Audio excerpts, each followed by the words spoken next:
नमस्कार दोस्तों, स्वागत है आप सभी का आज के धमाकेदार वीडियो में। क्योंकि आज के वीडियो में हम लोग पढ़ेंगे बातचीत का इंपॉर्टेंट वस्तुनिष्ठ प्रश्न, जहां हर सवाल हर ट्रिक सीधे आपके एग्जाम में नंबर बढ़ाएगा। तो हो जाइए तैयार और अपनी अपनी दिमाग की बत्ती जला लीजिए और अपनी अपनी सीट बेल्ट बांध लीजिए, क्योंकि आज का सेशन होगा सुपर फास्ट, सुपर साफ और सुपर मजेदार। तो सॉरी के साथ आज के क्लास में लगाते हैं आग। चलिए आज के सेशन शुरू करते हैं। देखिए विद्यार्थी, इसके पहले हम लोग बातचीत का जो है ना सारांश पढ़ चुके हैं और बहुत ही मजेदार तरीके से उस सारांश को समझ चुके हैं। तो आज के सेशन में हम क्या करेंगे, इसी बातचीत पाठ का वस्तुनिष्ठ कम से कम 50 प्रश्न हम लोग देखने वाले हैं। तो तैयार हो जाइए और देखिए पहला प्रश्न आपके स्क्रीन पर। पहला प्रश्न दिया है कि बाल कृष्ण भट्ट किस काल के रचनाकार है। आपको याद होगा विद्यार्थी, मैंने सारांश में ये सारी चीजें बताया है। अब आपकी बारी है कि बाल कृष्ण भट्ट किस काल के रचनाकार हैं, बताइए। आदिकाल, भक्ति काल, रीति काल या आधुनिक काल। तो ना ही आदिकाल होगा, ना भक्ति काल होगा, ना रीति काल होगा। राइट आंसर होगा आधुनिक काल, option number D, D for dog. चलिए अगला क्वेश्चन। बातचीत शीर्षक निबंध के निबंधकार हैं कौन, बताइए। जयप्रकाश नारायण, मोहन राकेश या नामवर सिंह या बालकृष्ण भट्ट। देखिए इसका आंसर तो यहीं पर है, यानी बातचीत जो शीर्षक है उसके निबंध के निबंधकार कौन है। तो राइट आंसर क्या होगा, डी फॉर डॉग, यानी बालकृष्ण भट्ट। चलिए अगला क्वेश्चन देखिए। बालकृष्ण भट्ट किस युग के रचनाकार हैं, बताइए। भारतेंदु युग, प्रेमचंद युग, द्विवेदी युग या इनमें से कोई नहीं। तो इसका राइट आंसर होगा विद्यार्थी भारतेंदु युग, याद रहेगा। चलिए अगला क्वेश्चन देखिए, फटाफट क्वेश्चन हम लोग करेंगे विद्यार्थी। शीर्षक बातचीत किसके द्वारा लिखा गया है, बालकृष्ण भट्ट के द्वारा। तो बताइए इसका राइट आंसर क्या होगा, सी, सी फॉर कैट, यानी राइट आंसर होगा बालकृष्ण भट्ट। अगला क्वेश्चन देखिए कि बातचीत भाषा की कौन सी विधि है, बताइए। कहानी है, निबंध है, पत्र है या आलोचना है। तो सिंपल सी बात है, मैंने पहले ही बता रखा है विद्यार्थी कि बातचीत एक निबंध है। तो इसका राइट आंसर क्या होगा, बी फॉर बॉल, यानी निबंध। चलिए अगला क्वेश्चन देखिए कि बालकृष्ण भट्ट का जन्म कब हुआ था, बताइए। तो इसका राइट आंसर होगा विद्यार्थी ए, यानी बालकृष्ण भट्ट का जन्म जो है 23 जून 1844 ईस्वी को हुआ था, याद रहेगा सभी को। चलिए अगला क्वेश्चन देखिए, क्वेश्चन नंबर 7। बालकृष्ण भट्ट का निवास स्थान कहाँ है, बताइए। महू मध्य प्रदेश, इलाहाबाद उत्तर प्रदेश, पटना, रांची या झारखंड। मैंने सारांश में ही बताया था विद्यार्थी कि बालकृष्ण भट्ट का जो है निवास कहाँ है, इलाहाबाद, प्रयागराज, उत्तर प्रदेश। राइट आंसर क्या होगा बताइए। तो इसका राइट आंसर होगा बी फॉर बॉल, यानी इलाहाबाद उत्तर प्रदेश। चलिए अगला क्वेश्चन देखिए कि बालकृष्ण भट्ट की मृत्यु कब हुई थी, बताइए।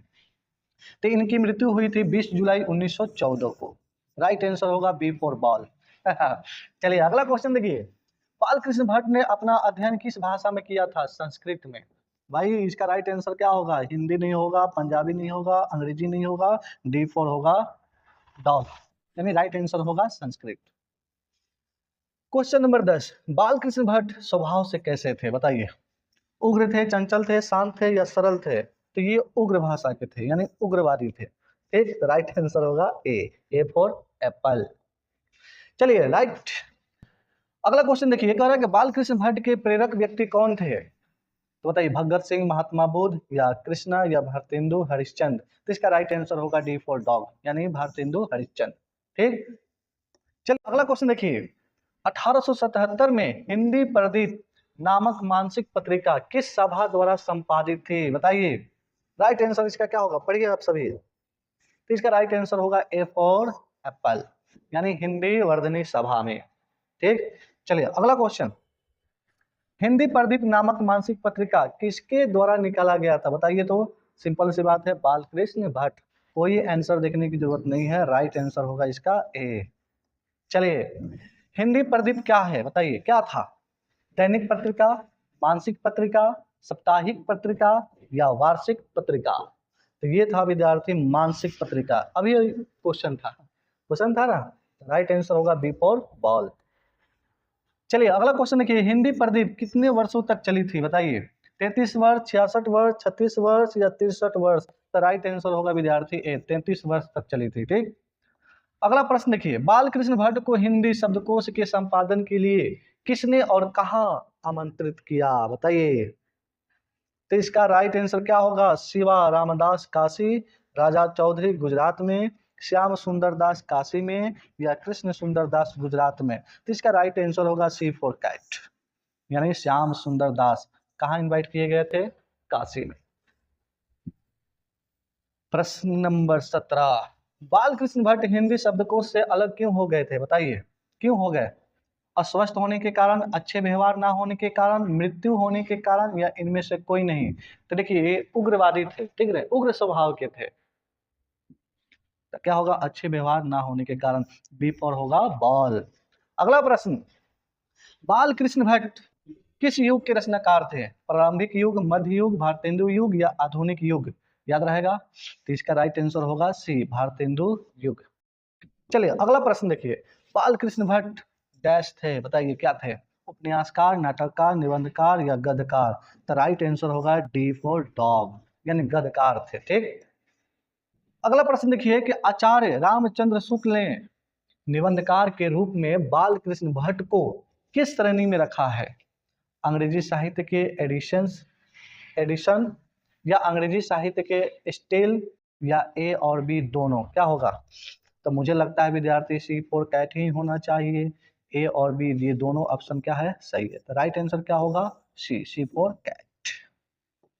चलिए अगला प्रश्न देखिए, हिंदी प्रदीप में किन विषयों पर निबंध लिखे गए बताइए, सामाजिक साहित्य, नैतिक राजनीतिक या ए और बी दोनों।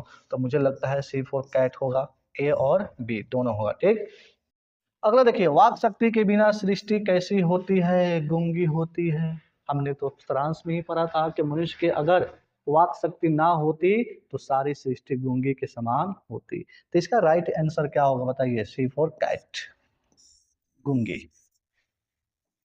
चलिए अगला प्रश्न देखिए कि वाक शक्ति के बिना हम अपने अनुभव को कैसे व्यक्त करते हैं बताइए जरा, तो बोलकर, सुनकर, दूसरी इंद्रियों द्वारा या उपयुक्त सभी।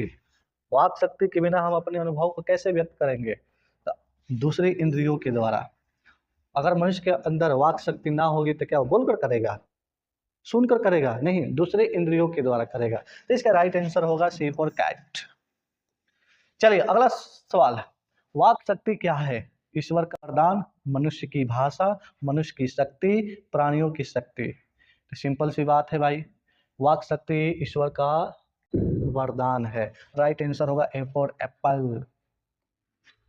चलिए वाक शक्ति के बिना सभी लोग कैसे होते हैं बताइए, गूंगे, लूंज, बहरे या सुखी। तो वाक शक्ति के बिना सभी लोग कैसे होते हैं बताइए। तो इसका राइट आंसर होगा विद्यार्थी, वाक शक्ति के बिना सभी लोग जो है ये कैसे होते हैं बताइए, बताइए जल्दी जल्दी बताइए जल्दी। गूंगे होते हैं, लूंज होते हैं, बहरे होते हैं या सुखी होते हैं। तो इसका राइट आंसर होगा विद्यार्थी क्या, गूंगे, यानी ए फॉर एप्पल। बातचीत में वाक शक्ति के कितने फायदों को बताया गया है, दो, स्पीच और दूसरा बातचीत। राइट आंसर क्या होगा, डी फॉर डॉग। चलिए अगला प्रश्न, स्पीच से किसका ढंग निराला है बताइए, निबंध का, वाक शक्ति का, बातचीत का। तो स्पीच से बढ़िया जो है वो क्या है, बातचीत, ऑप्शन नंबर सी। चलिए अगला प्रश्न देखिए, किसमें नाज नखरा जाहिर करने का मौका नहीं दिया जाता है, बातचीत, निबंध या स्पीच। तो भाई बातचीत में नाज नखरा जाहिर करने का मौका नहीं दिया जाता है। तो राइट आंसर होगा ए फॉर एप्पल, यानी बातचीत। अगला प्रश्न देखिए, हंसी की अंतिम सीमा क्या है, जोर जोर से हंसना, मुस्कुराना, होठों का केवल फड़फड़ाना या कोई नहीं। तो देखिए हंसी का अंतिम सीमा है होठों का केवल फड़फड़ाना। सी फॉर कैट। स्पीच का उद्देश्य क्या है बताइए, मन में जोश और उत्साह पैदा करना, लोगों को प्रभावित करना, नाज नखरा दिखाना या कोई नहीं। क्या होगा राइट आंसर, तो स्पीच का उद्देश्य क्या होता है बताइए जरा। तो मन में जोश और उत्साह पैदा करना, यानी ए फॉर एप्पल। अगला प्रश्न है कि मन रमाने का ढंग किसमें है बताइए, स्पीच में, बातचीत में, ए और बी दोनों में। तो मन रमने का जो ढंग है विद्यार्थी वो किसमें है, स्पीच और बातचीत दोनों में है। तो राइट आंसर होगा विद्यार्थी सी, अगला प्रश्न देखिए, 16 वर्ष तक मनुष्य का मुख देखने को किससे नहीं मिला? आहा, रॉबिन्सन क्रूसो, रविंद्र क्रूसो, राजा क्रूसो, रमेश क्रूसो। तो राइट आंसर होगा A for Apple, Robinson Crusoe. याद रहेगा, याद कर लीजिएगा आप लोग। चलिए अगला प्रश्न देखिए, भाई हम फटाफट क्वेश्चन कर रहे हैं क्योंकि ज्यादा समय लगाएंगे और ज्यादा बात करेंगे तो ज्यादा प्रश्न हम कर नहीं सकते हैं, ठीक है। इसलिए ज्यादा प्रश्न, नो बात, नो चित नो बातचीत। अगला प्रश्न, मनुष्य का गुण और दोष कैसे पता चलता है भाई? बोलने से, पत्र व्यवहार से, पढ़ने से या लिखने से? तो मनुष्य का गुण और दोष कैसे पता चलता है? बोलो ना भाई, कैसे पता चलता है? बोलने से, ए फॉर एप्पल। कमेंट में आप लोग आंसर देते चलिए ना। अगला प्रश्न है कि बातचीत की सीमा क्या है? 2 व्यक्ति, 5 व्यक्ति, मीटिंग या सभा या अपने परिवार से? तो बातचीत की सीमा क्या है, जल्दी बताइए। 2 व्यक्ति, 5 व्यक्ति, मीटिंग या सभा? तो इसका राइट आंसर होगा सी फॉर कैट, मीटिंग और सभा। वाक शक्ति के किन 2 फायदों को बताया गया है, बताइए जल्दी, जल्दी बोलिए। तो स्पीच और बातचीत। ज्यादा कुछ दिमाग दौड़ाना नहीं है भाई, याद रखना है। डी फॉर डॉग, पढ़े for apple D for dog ही होता है। लोगों के मन का मैल किसके द्वारा साफ होता है, बताइए जल्दी। गंगा स्नान से, पूजा करने से, बातचीत से या स्पीच से? तो देखिए, मन में थोड़ा सा मैल होता है, मन भर जाता है ना, तो इंसान जब एक दूसरे से बात करता है तो मन थोड़ा सा हल्का हो जाता है। तो राइट आंसर क्या होगा विद्यार्थी? बातचीत, ठीक, सी फॉर काइट। बोलने से ही मनुष्य के रूप का साक्षात्कार होता है, यह किसने कहा है, बताइए जल्दी। रॉबिन्सन या बेन जॉनसन या बालकृष्ण भट्ट या रामधारी सिंह दिनकर? दिनकर तो है ही नहीं, हाँ रामधारी सिंह दिनकर वही ना है। तो राइट आंसर होगा क्या, बताइए। प्रश्न फिर से पढ़ लीजिए, पढ़ लिए। इसका राइट आंसर होगा विद्यार्थी बेन जॉनसन, ठीक, बी फॉर बॉल।